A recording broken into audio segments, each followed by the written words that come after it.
दोस्तों, आज मैं गल्फ देशों की चकाचौंध के बीच उन सच्चाइयों को साझा करना चाहता हूं जो तमाम भारतीयों को अपनी ओर नौकरियों की ओर आकर्षित करती हैं। इन नौकरियों के पीछे छिपी हकीकत से रूबरू कराने के लिए मैं दोहा कतर का उदाहरण लूंगा कि कैसे यहाँ की अद्भुत गगनचुंबी इमारतों और भव्यता को देखकर बहुत से भारतीय उपमहाद्वीप के लोग एक अच्छे भविष्य और सुंदर जीवन की कल्पना लिए यहाँ बरबस ही खिंचे चले आते हैं। और इतना ही नहीं, यहाँ पर नौकरी पाने के बाद अपने आप को धन्य और श्रेष्ठ समझने लगते हैं। इसके लिए आप इस वीडियो को अंत तक देखें और हमारे चैनल को सब्सक्राइब करें और साथ ही इसको दूसरों के साथ शेयर करना न भूलें। तो दोस्तों, शुरू करते हैं इस वीडियो को और यह समझने की कोशिश करते हैं कि वास्तव में हम भारतीयों के लिए गल्फ में नौकरी पा जाना कोई बड़ी उपलब्धि है या नहीं।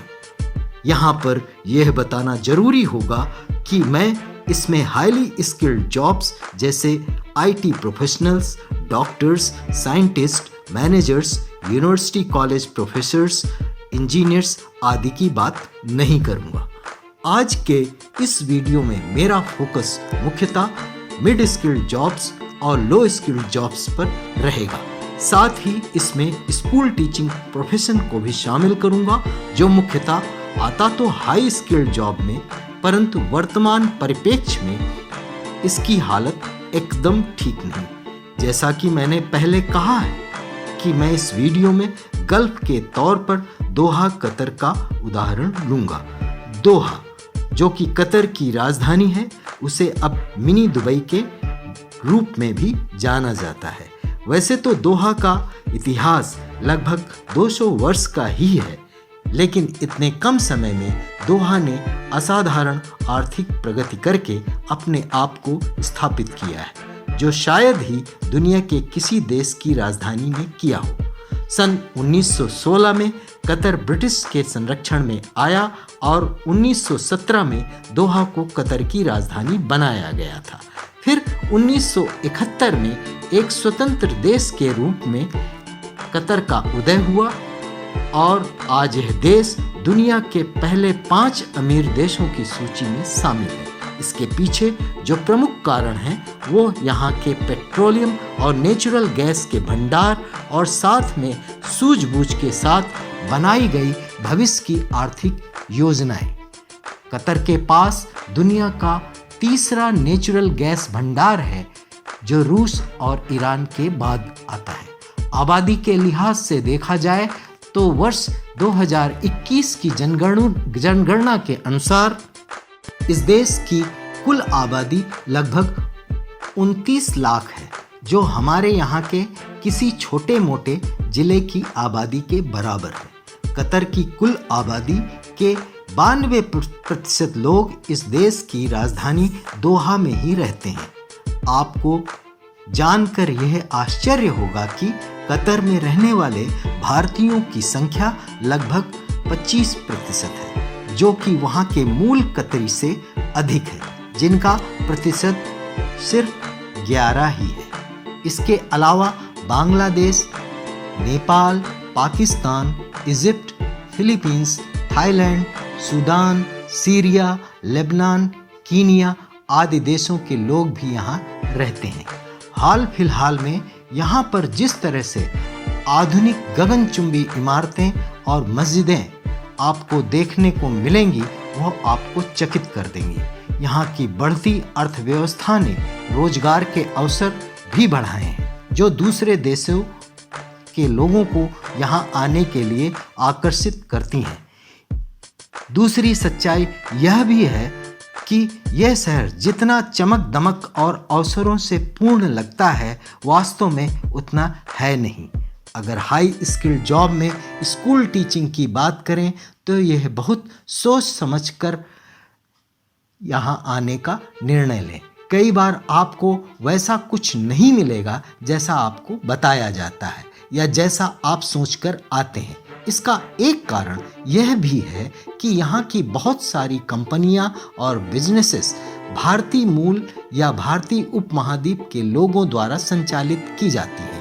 इनको इस बात की पूर्ण जानकारी होती है कि भारत में बढ़ती आबादी के कारण बेरोजगारी एक मूल समस्या है, किंतु प्रतिभा की कोई कमी नहीं है जिसका यह फायदा उठाते हैं, और कई बार आपको वह नहीं मिलता जिसका आपको वादा किया जाता है, और फिर आप यहाँ आने के बाद अपने आप को ठगा सा महसूस करते हैं और अपने कॉन्ट्रैक्ट को पूरा करने पर विवश हो जाते हैं। हालांकि कतर सरकार ने विदेशों से कॉन्ट्रैक्ट पर आने वाले लोगों के हित में बहुत से सख्त नियम बनाए हैं जिनका कंपनियों को सख्ती से पालन करना होता है, परंतु फिर भी यह कोई ना कोई तोड़ निकाल ही लेते हैं। दूसरा कारण, यह शहर बहुत ही महंगा है। यहाँ के मॉल, सुपरमार्केट या मार्ट से जो भी रोज़मर्रा के सामान आप खरीदेंगे वह भारत से 4-5 गुना अधिक कीमत पर मिलेगा।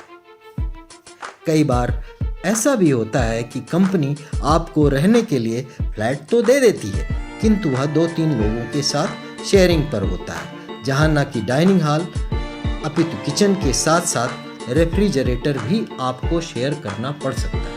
इस परिस्थिति में कई लोग अपने आप को बहुत ही असहज महसूस करते हैं। तीसरा सबसे बड़ा कारण यहाँ का मौसम या जलवायु है, जो वर्ष भर गर्म ही रहती है।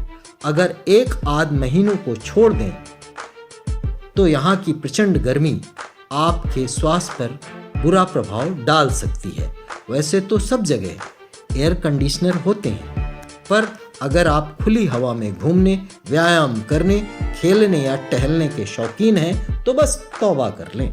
यहाँ की प्रचंड गर्मी में दिन में, बल्कि यूँ कहें सुबह 6 बजे से ही चलना मुश्किल हो जाता है, जिसमें आप छाते का भी प्रयोग नहीं कर सकते, क्योंकि तेज़ गर्म हवाएं चलती हैं जिनके आगे छाता टिक नहीं सकता। साथ में इन हवाओं के साथ बारीक डस्ट भी होती है, जो कि अस्थमा के पेशेंट के लिए खतरनाक है, और ये एक स्वस्थ व्यक्ति को भी अस्थमा का रोगी बना सकती है। यह डस्ट आपके बेडरूम में, किचन में आसानी से आ जाती है। इस डस्ट के कारण आप कोई भी खाने का सामान रेफ्रिजरेटर से बाहर नहीं रख सकते। अल्ट्रावायलेट रेडिएशन एक दूसरा खतरा रहता है। हालांकि अल्ट्रावायलेट रेडिएशन और डस्ट स्टॉर्म से सावधान करने के लिए सरकार द्वारा समय समय पर अलर्ट जारी किए जाते हैं।